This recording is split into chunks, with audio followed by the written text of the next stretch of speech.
Selamat pagi semuanya. Assalamualaikum warahmatullahi wabarakatuh. Kembali lagi bertemu di channel Fatullah Zarkasi, Spreading, Challenging, Winning. Pagi hari ini kita akan bicara mengenai potret pemimpin ideal dan adil. Jadi kita berbicara mengenai pemimpin yang ideal dan adil itu seperti apa. Kita coba kaitkan dengan dalil-dalil petunjuk-petunjuk yang bisa kita pahami, baik yang tersirat ataupun yang tersurat. Begitu kurang lebihnya. Dan juga saya mau coba kolaborasikan dengan sebuah lagu Pasben dengan judul Kesepian Kita. Ya. Lagu kesepian kita Pasben cukup baik. Maknanya juga kita mau menghayati. Ya, nanti di lain waktu juga bisa saudara renungkan makna yang terkandung dalam lagu Pasben Kesepian Kita itu. Nanti juga sedikit kita singgung dengan mengkolaborasikan lagu Pasben Kesepian Kita.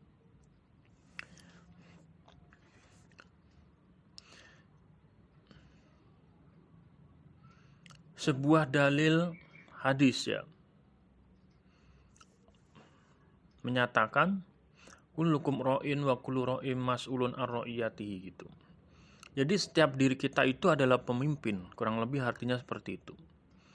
Dan setiap pemimpin nanti akan dimintai pertanggungjawaban. Ya. Jadi pemimpin di sini kita juga bicara tentang hak dan kewajiban. Ya kan? Kalau kita hidup di dunia ini sudah dikasih segalanya. Ya kan, sumber daya alam, ya panca indera yang lengkap. Ini kan hak kita kan yang sudah kita dapatkan dan yang bisa kita dapatkan begitu. Itu nanti akan kita dimintai tanggung jawab begitu. Nah, di samping hak-hak itu yang sudah kita dapatkan dan yang harus kita dapatkan, kita juga punya kewajiban.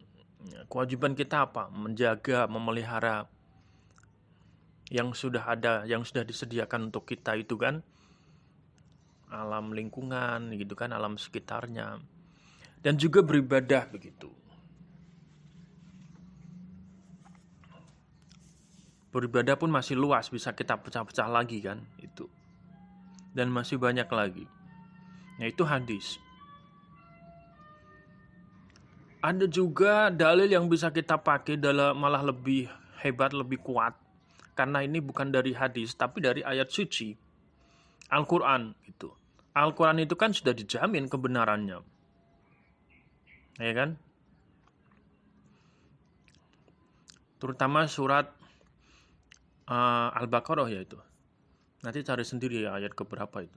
Wa id qala rabbuka lil malaikati inni ja'ilun fil ardi khalifah qalu ataj'alu fiha man yufsidu fiha wa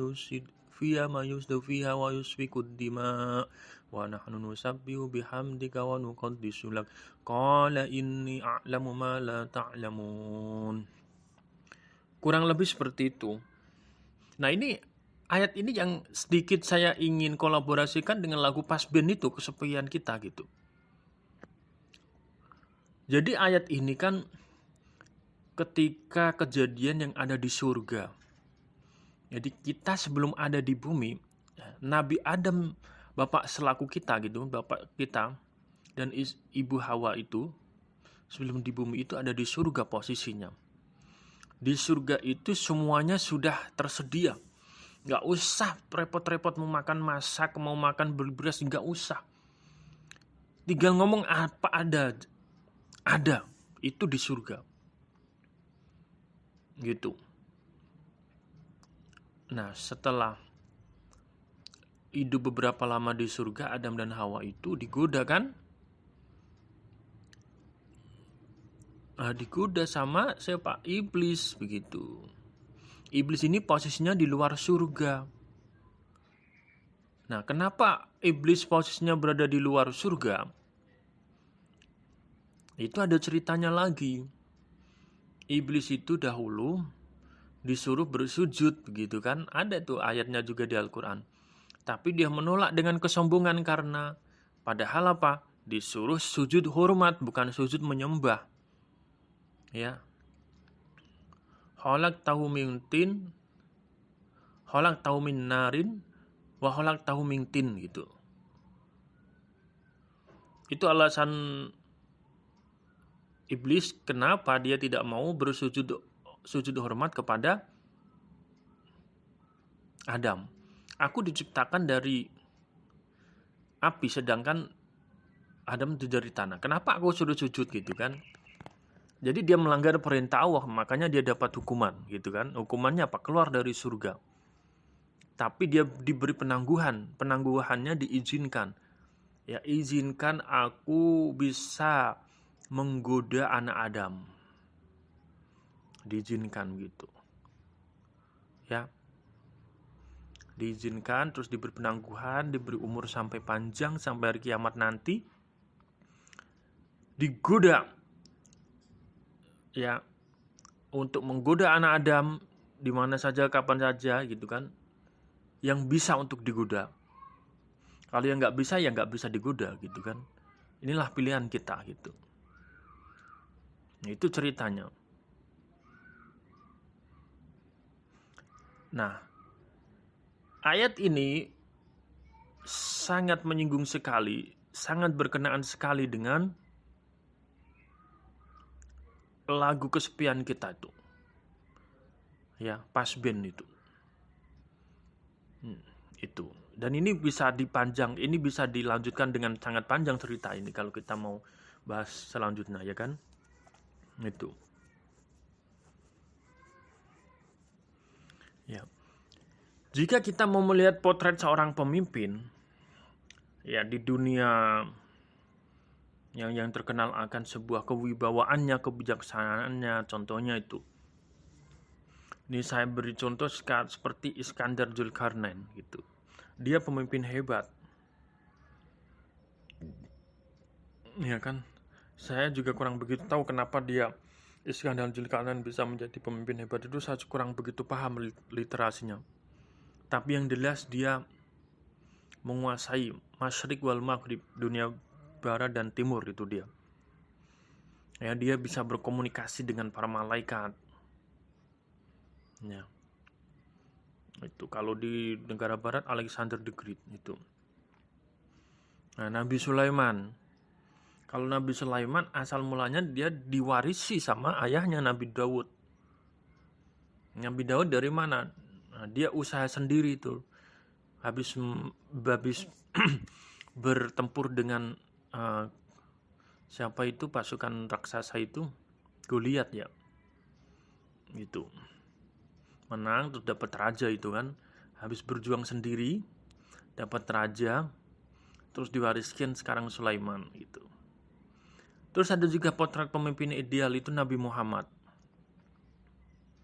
Kita tahu sendiri, Nabi Muhammad kan wajib kita teladani itu sehari-hari.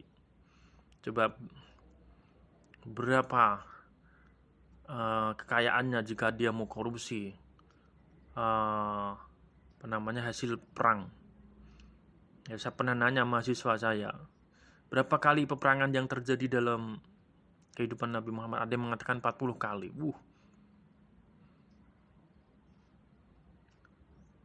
Itu ada referensinya pun mereka juga bisa menyebutkannya.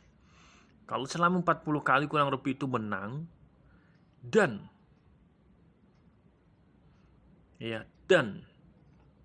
mau korupsi tentang harta Anfal itu, rampasan perang. Kaya banget. Nabi Muhammad gak mau kaya dia. Dia juga ingat kepada kaumnya juga, umatnya gitu. Hidupnya pun sangat sederhana. Ya. Di zaman Nabi Muhammad itu sudah ada Raja Romawi. Raja Romawi itu kemewahannya sudah bisa kita lihat, dibandingkan tuh. Sahabat pun pernah bicara, raja sebelah, Raja Romawi aja tidurnya mewah, pengawalannya begini-begini. Kenapa kamu Nabi Allah kayak begini? Tidur di tikar yang kusut, nempel di perut kamu potongan-potongan tikar itu gitu. Itu kesederhanaan Nabi yang harus kita teladani gitu loh. Bukan hanya sekedar omongan-omongan atau puisi-puisi, ya boleh lah itu syariat gitu ya. Kalau puisi-puisi gitu kan, terus lagu-lagu aku cinta padamu ya Nabi, itu boleh juga, tapi kan harus dinaikkan prosesnya, tingkatannya kan harus dinaikkan. Kalau begitu terus kan apaan gitu loh, jadi nggak baik gitu. Yang penting itu action gitu. Atau malah yang paling buruk adalah mengaku cinta malah berlaku sebaliknya gitu. Ngaku cinta Nabi malah berlawanan dengan sifat Nabi gitu loh. Ini yang paling munafik gitu kan. Ya baik, ayo kita puji Nabi, ayo kita baca sholawat kepada Nabi. Ya harus diiringi oleh perbuatan-perbuatan yang sudah dicontohkan oleh Nabi. Itu harus kewajiban. Itulah makna sholawat begitu, yang saya pahami ya gitu. Contoh keteladanan Nabi yang harus diteladani oleh para pemimpin sekarang, dari level manapun, dari level bawah sampai tertinggi, kesederhanaan. Ya, kesederhanaan dengan etos kerja yang sangat tinggi. Ya, etos kerjanya tinggi, ya, diimbangi dengan kesederhanaan yang tinggi sekali. Jadilah Nabi itu. Sekarang lagi rame kan pekerja pajak begini begitu, ngumpulin duit dari rakyat capek-capek malah dibuat kemewahan sendiri ya. Marah rakyat gitu kan. Pantesan marah di seluruh Indonesia, apalagi sekarang zaman sosmed. Bisa dengan mudah dibaca lewat HP Android dan seterusnya. Ya. Ini yang harus kita ketahui. Umat Islam sekarang ini, khususnya di Indonesia ini, sudah bagus sekali gerakan ritual-ritualnya. Ya. Sholawat di mana-mana begini. Didatangi capres-cawapres, legislatif dan seterusnya. Tapi kan harus ada punya outputnya gitu loh, teladanan yang kita. Apa teladanan yang penting? Di antaranya apa? Kesederhanaan dengan etos kerja yang tinggi. Ya, kalau sudah kerja dengan maksimal, dengan sudah baik, dapat gaji tinggi, imbangi dengan kesederhanaan. Ya, jangan malah pamer harta, pamer mobil mewah, pamer mugi. Kan kasihan tuh orang-orang bawah yang makan aja susah melihat keadaan kita. Apalagi yang mereka yang pajaknya dipalain gitu kan. Ya marah rakyat gitu kan. Itu yang harus kita ketahui bersama. Ya. Keteladanan di antara nabi yang perlu kita terapkan sekarang ini di antaranya adalah kesederhanaan dengan etos kerja yang tinggi.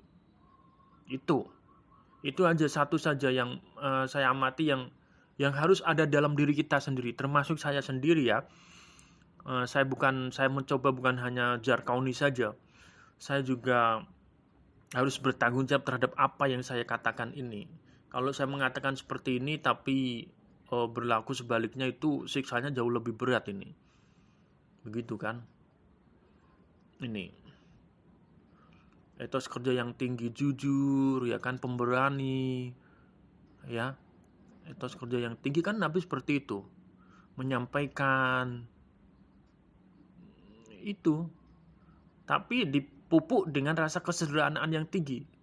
Ini sifat Nabi, ya. Oke, itu ada Iskandar Zulkarnain, Nabi Sulaiman alaihissalam, Nabi Muhammad SAW. Itu beberapa pemimpin yang saya kutip, saya keluarkan di sini, dan masih banyak lagi. Ya. Itu. Ya, kurang lebih seperti itu. ya potret pemimpin ideal dan adil. Ya, bisa kita renungkan, bisa kita hayati ceramah singkat ini, karena hidup di dalam dunia ini ada aturan-aturan, ya, ada rule yang harus kita taati. Tidak bisa kita hidup seenaknya di sini. Ya, kita yakini bumi ini bukan tempat kita yang asli. Kita di sini hanyalah menginap atau stay saja. Ya. Stay beberapa waktu gitu kan. Apa itu, ada hadisnya itu? Mali walid dunya ma ana fid dunya illa karokibin istadulla tahta sajarota summa roha wa taroka. Ini Nabi Muhammad hadis nih. Apa sih dunia menurutku? Dunia itu adalah seperti aku mengalami perjalanan dan aku ngiup, stay aja gitu kan, mengiup di bawah istadullah tahta sajar, di bawah pohon, sumaroh hawatroka, kemudian aku meninggalkannya. Nah, jadi sebentar aja gitu loh hidup di dunia ini, terus kita melanjutkan perjalanan yang amat jauh gitu. Nah, kalau kita hanya senang-senang nggak mau berjalan lagi, ya nggak bisa, kita harus dipaksa berjalan lagi gitu. Nah, itu yang harus kita ketahui. Dan di dunia ini ada aturan yang harus kita taati gitu. Karena sebetulnya kita ini orang langit. Nabi Adam kan dari langit gitu kan, diturunin ke bumi, nanti lagi ke langit lagi gitu. Ya, kurang lebih seperti itu. Oke. Ya, selamat pagi semuanya. Ya, sampai ketemu di channel-channel tema-tema yang lain. Selamat pagi, terima kasih atas perhatiannya. Mohon maaf sebelumnya. Assalamualaikum warahmatullahi wabarakatuh. Selamat pagi semuanya. Assalamualaikum warahmatullahi wabarakatuh. Kembali lagi bertemu di channel Fatullah Zarkasi, Spreading, Challenging, Winning. Pagi hari ini kita akan bicara mengenai potret pemimpin ideal dan adil. Ya. Jadi kita berbicara mengenai pemimpin yang ideal dan adil itu seperti apa. Kita coba kaitkan dengan dalil-dalil petunjuk-petunjuk yang bisa kita pahami, baik yang tersirat ataupun yang tersurat. Begitu kurang lebihnya.